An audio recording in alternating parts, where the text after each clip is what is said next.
But all these things kind of merge, you know, music and any form of expression, cinema and poetry and fiction, painting, design, they're all connected and they're all incorporated in film. So film has so many elements within it of certain forms, you know. Although my mother was a film reviewer before she was married for a small newspaper, so she knew she was interested in movies, but more mainstream kind of films. But you know, I saw films as a child in Akron, mostly horror films and, you know, films for kids. One big thing for me was when I was very young, I was on vacation with my parents in Florida, and my mother and sister and I went to a drive-in theater, and I saw Thunder Road, the Robert Mitchum film, and that was the first non-Disney type of film I'd ever seen. More savage than the Tommy Gun Massacre of the Roaring Twenties. And it was a wild movie about hopped-up cars and bootlegging and criminality, and I was just kind of I don't know, it blew my mind. And so that was a big thing for me. I still love that film. Robert Mitchum even sings the theme song. But that was, I don't know how old I was, probably too young for my mother to have taken me there, maybe 7, something like that. Originally I studied literature and wanted to be a writer, a poet, which is not the most easy profession. I was in a rock and roll band in the late 70s, early 80s.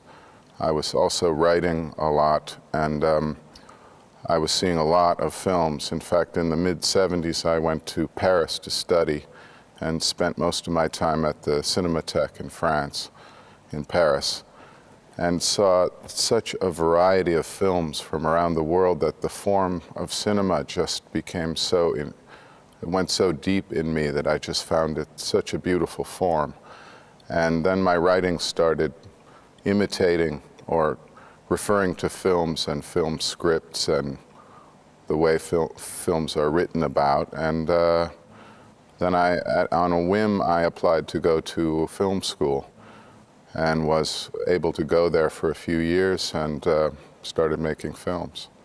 But really, going to Paris was really when I realized what cinema was and really the range of possibilities as a form of expression. I've always felt that it was an odd turn of coincidence that I started making films, because I think I sort of always felt I was destined to be a musician. And at some point I took a detour. At the point when I was working as a musician was when I really started learning about filmmaking.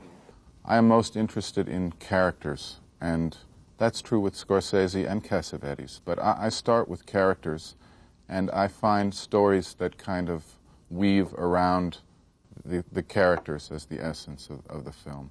So I even start with actors in my head that I would like to write a character for, and then collaborate with them. So it's really opposite of kind of the normal way of creating a script and then going and looking for the elements to put into it. Instead, I start with the actors, the characters, and they're not really plot-oriented. Always I collect things for quite a while before I write a script. So I'm gathering things that are based on, it's not so easy to pinpoint. Like, I usually start with actors I would like to collaborate with. And so I think up characters I imagine them embodying is often my starting point. But I've also had the starting point for several films, Down by Law and Mystery Train particularly, were the musical cultures of particular cities, of New Orleans and Memphis. And they drew me to want to make something there. And I wrote the scripts for both those films before having ever visited those cities. So, but it's kind of hard to say. I mean, I gather a lot of little things that affect me. I like to overhear dialogue of other people, images, paintings, just the weather, I don't know where they come from exactly. At the same time, I've never made a film where I didn't have a script. And I know there are some directors that just go out and start filming with a few notes, which I'm sort of in awe of them to be able to do that. I kind of wish I could do that. But I need a roadmap, but I also need everyone to know that we may take some different roads that aren't on the map. We may take some detours here. So be prepared to, change some tires and drive off into the woods occasionally. I rely on my intuition more than my sense of analysis. And when, you're working with people whose money you're using, they like to have all of that stuff analyzed in advance, And I'm not good at that. Even on my own films, the production is my own production, but even the production side will ask us, with good reason, how many setups do you plan to do today? And my kind of arrogant answer is usually, we'll tell you at the end of the day. Because I don't like to have these plans put on the work. I don't know. I might decide I want to shoot this scene in one setup. And so I'm going to work on that all morning. Or I might decide, yeah, I need 6 setups in the next hour, and then we're going to do that, But I don't always know the day before exactly. So I don't know. It's also a little protective to be amateurish, because then you can have, it implies in a way a little bit of maybe rough edges or coloring outside the lines in a way. So I don't know. The most important thing he taught me was that there is no single method to work with actors. There is one way for each director to work with each actor, and to think that there's a method you can apply to all actors will not There's no formula. There is no formula. It's a collaboration and a matter of trust between the director and each individual actor, and you have to find the way to collaborate. And I learned a lot from Robbie Mueller, the great cinematographer that I worked with for quite a few years, who always said, okay, it's good to have a shot list for us and an idea of how we're going to approach it, but the hour on which we go to shoot, everything may be different. The light, the source of the light, the sun, whatever. So we must always be adaptable and thinking on our feet about how to find, how to photograph the thing we're trying to gather to make a story, a film out of.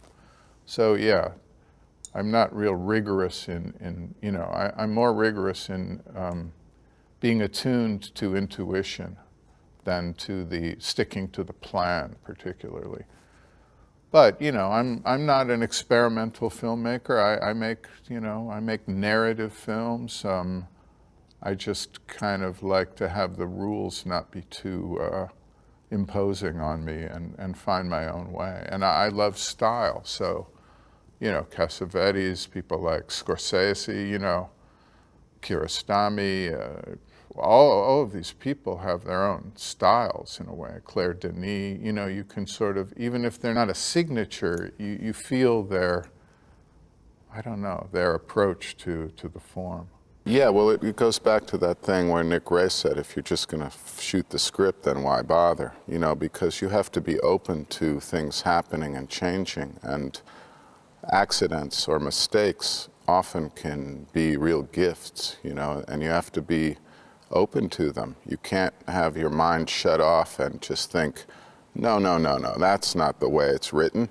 You have to just kind of be aware and intuitive all the time.